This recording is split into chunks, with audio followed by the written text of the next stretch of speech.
Hello, welcome.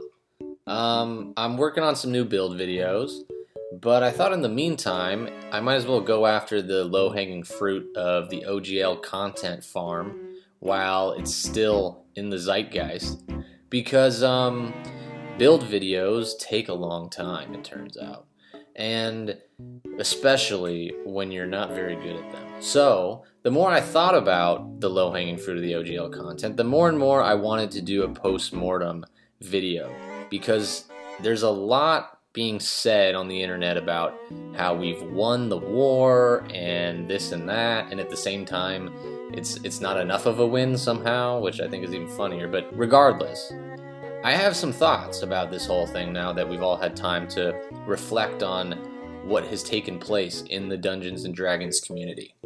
The open D&D saga, somewhere along the way, really shifted from protecting third-party publishers to something very different. And I think we should talk about it and expose it and clickbait it and sort of, I don't know, be honest about really the discussion, the effect it's had on the community, and where things are going to go from here. So let's just get right into it. In the before times, in a world where the 1.1 leak never came out, the content creation community built a lot of content off of the official 5e WotC products. Lots of channels built on their, optimizing their content, reviewing their content, playing their content, so on and so forth. And these channels were directly supported by third-party publishers that developed content built off of 5e. So, when you open those videos and they're like, this video was brought to you by Hit Point Press or whatever the fuck, a lot of these YouTubers and other sorts of content creators were receiving direct ad revenue support from third-party publishers. And specifically third-party publishers who were developing content built off of 5e. To that end, this was a great thing for WotC, right? Because it allowed them to receive advertisement on their base product, which was paid for by products built off of their product, but they didn't have to build those products or pay for the advertisement. So yeah, they weren't receiving the direct revenue from the products being advertised, but they're built off of their base product, which ultimately funnels views and revenue into their products and supports the advertisement for their products. So it was a great ecosystem for everybody involved. The content creators, the third-party publishers, and WotC. Now, the WotC execs somewhere along the way fucked up, right? Because they threw that business model out the window, or at least they were going to, presumably. Now, there's a question about which leaks were and weren't credible, as seen in the D&D Shorts debacle. But that's besides the point. The WotC execs were definitely going to try to squeeze everybody out of the space in one way or another, focusing on likely VTTs and whatever. We don't need to go down this whole thing. But the point is, they were going to put out the OGL 1.1 or something similar to it and create a completely different ecosystem. So, what happened? Journalists, influencers, YouTubers, everyone said, oh, we got to stop these changes. And we have to stop them specifically because the OGL is going to destroy third-party publishers. And who are these third-party publishers? They're these big companies that are supporting all of these influencers. And again, these channels predominantly are not playing the content. They're not channels that revolve around these products specifically, but they are D&D 5e channels, and they do receive the ad revenue from these third-party publishers. So forget the moral aspect of it. There immediately became this fever-pitched effort to protect these third-party publishers. And again, specifically the ones that were built off of the SRD for 5e. So, there we had it. The fever pitch built up by the journalists and the YouTubers and the Twitter rabble to cancel your D&D Beyond subscriptions and burn 5e to the ground, boycott the game, fuck WotC, migrate to a different product. So far, blah, blah, blah, so on and so forth. And this effort was massively effective. Immediately, a fever pitch just blew up. And people who were not even D&D, it wasn't just the D&D community that became involved in this. It was any influencer jumped on this because it was the trend. And, mainstream media outlets picked this up, and it's a big deal. On top of that, the massive third-party publishers all unanimously jumped on their own systems, right? The ORC from Paizo and the rest of them. And like different independent influencers started developing their own systems, which, like, who gives a shit, right? Like, no one gives a fuck that you're developing your own, but whatever. I understand the Paizo one is relevant, but like no one cares that, it's like MCDM and everyone under the sun is making their own system. Like, who cares? But that's besides the point.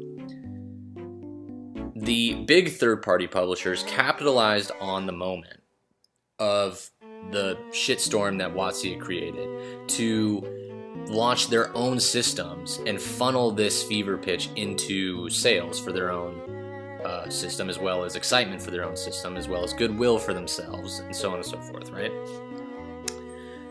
In response, all of the YouTube channels then absorb this information, distill what's going on, relay it to their audiences, and focus the outrage into boycotting 5e, burning it to the ground, canceling D&D Beyond subscriptions, and all of that. And so all of WotC's competitors, Paizo specifically, and again, it's not all of WotC's competitors, it's specifically the big ones like Paizo, their sales skyrocket, and the problem becomes that WotC's sales get slashed, or at least their subscriptions. And along with them, the third-party products that are 5e supplements also get slashed, right? They're collateral damage in this whole thing. And it's funny because it's like, wait, isn't this about third-party products and third-party publishers? Well, yes, as long as they have nothing to do with 5e. Well, wasn't this all about protecting the specifically 5e SRD created content, right? Isn't that part of the point? I understand that, like, Pathfinder 2nd Edition claims to be built in part off of the SRD, but not really. It's more about the IP expressions. And so that's a whole rabbit hole in and of itself. But let's still go through this chronology. Actually, no. Let's take a little detour because I shit posted on Indestructoboy's channel at this end. And he responded and we got into a little back and forth. So I said to him after the D&D Shorts sort of spoof that he did, where he leaked some information that was false information about the design team and the surveys and the $30 this and that and the AI bots and the, all that. So I said on his channel, he made a video and I posted on Indestructoboy's channel, whom I respect and has been a great voice in this whole thing. But, I pushed back a little bit on these people and I shit posted on his channel. I said, I find it interesting that there is a subset of the community willing to approach the D&D Shorts fiasco with a level of nuance that they refuse to give to the WotC team and the OGL drama as a whole. It feels a bit hypocritical. And by WotC team, I didn't say WotC team. I didn't mean WotC team. I meant WotC the company.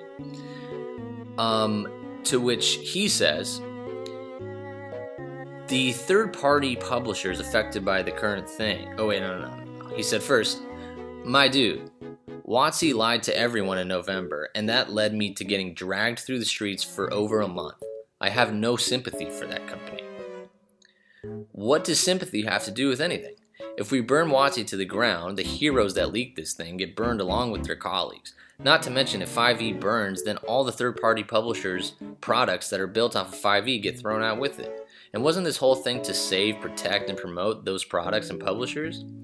The point at which this thing stops being whistleblowing and starts becoming a vendetta is when you lose me. The third-party publishers affected by the current thing are already migrating to other stuff. Get a new job? At least you have third-party publishers. At least the third-party publishers have your sympathy. My dude, I am a third-party publisher. I'm not as big as someone like MageHand, but this was how I made a living. That doesn't make third-party publishers a monolith, nor does it deign you their arbiter. Again, if we burn 5e to the ground, all of the 5e third-party published products are thrown out with it. There's a line between whistleblowing and vendetta, and that line is being blurred by the outrage. Okay, you gotta check yourself, man. Never was I ever the arbiter, and we're going after WotC to preserve the health of the game. Nice. I score when I move the goalpost too. What in tarnation? So, listen, that's just a little aside shitpost thing, but that's kind of where we are in this chronology postmortem narrative here. Is that this is where the lines started to get blurred. The outrage was at a pitch where it started as protecting third-party publishers, then it was protecting the health of the game. Okay, I guess. Then it was, we need to boycott 5e. Okay, I guess. Then it was send WotC a message via canceling subscriptions. Okay, I guess. Well, what about all those third-party published products? What happened to them? Wasn't it about them? I don't know, right? So, basically, this is what we're at so far. There was before a system where third-party published products supported the YouTube influencers who made their content off of 5e. Then the 5e execs, or the WotC execs, destroyed the business model and the ecosystem in which they profit off of. Journalists say, hey, we gotta fight this thing. Influencers say, hey, we gotta fight this thing. Big third-party publishers launch their own system, and all the YouTube channels then say, hey, boycott 5e and go to those systems. And they start making their own systems that no one cares about. Then the WotC competitors, Paizo specifically, skyrocket in sales. WotC get their sales slashed via D&D Beyond subscriptions, and the third-party publisher sales for 5e are also slashed because 5e is getting slashed. So then WotC surrenders, and they surrender in a way that is above and beyond what the community asked for. The community enjoys the win, but it's done so in a mixed reaction, where some of the community is somehow still demanding for more. Although I don't know what else you would want. They're so hyper obsessed with this term irrevocable, but that kind of is in line with the Creative Commons stuff. It doesn't matter. I'm not interested in going down that rabbit hole, but again, this is where we're at. WotC surrenders to save the company and to save the new movie and to save the new edition and to damage control. But the damage is done. The question is, what has the damage been done to? Has it really been done to WotC? I don't think so. The D&D brand IP they can still license and make a ton of money off of. The VTT they're going to make a ton of money off of. The new edition they're going to make a ton of money off of. The Goodwill has already sliced it, has already taken that hit, but where is it going to hit? It's going to hit in terms of firing employees, right? They're just going to cut their losses by gutting the aspects of the company that are bloated. And it might be the design team, for example. It might be the people who really, it's not going to be the execs who were trying to do this 1.1 OGL in the first place, right? It's definitely not going to be them. They're already firing people. And when the numbers from the D&D Beyond subscriptions hit the shareholders, they're going to slash even more. And in the meantime, the small third-party publishers for 5e that wouldn't have really been affected by the OGL 1.1 get hit bad because no one wants to buy more products that are built off of that thing that has been Goodwill slashed, right? If you're going to support a third-party publisher, you're going to Paizo now. You're not going to the YouTuber who built all these classes and adventures off of the 5e SRD, right? Like that has been navigated into a whole different direction. You're not going to these products that are already available. And so that's kind of an issue. And so it's the small third-party publishers who took the hit, and it's probably the medium-sized ones who didn't really have their systems ready to capitalize on the moment. Because ultimately, WotC caved. And so what does that mean? It means Paizo got a huge kick in the butt in terms of sales. WotC got a kick in the butt in terms of they're gonna have to slash their company a bit, and they got their goodwill eaten up, and they caved to the community. So yeah, I don't know. I don't really know if I'm making much sense here, honestly. I don't know if this is gonna be a video. This was really, honestly, it was a comment that someone posted on one of my videos, as well as other comments that sort of have discussion that I've seen on my videos and in different Discords and stuff. And I just found this particular comment pretty insightful. I think that somewhere along the way we got lost. And the result has been really a hit to the third-party publishers because WotC caved, and they didn't do anything to protect those products, and people didn't really do anything to inspire goodwill in those products or sales in those products. They're going to Paizo, and Paizo is not this white knight that you think it is. But even then, I doubt that it's gonna have staying power.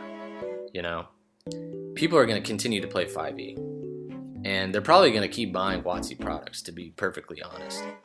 5e is a good game. I know people think, 3.5 is better, and you're out of your mind. 3.5, the gap between an optimized character and a non-optimized character is, the Atlantic Ocean in comparison to 5e. So, I don't know. It is what it is. I don't know if this is valid information or valid discourse. But here you have it. So, I love you. This is my take. See you soon.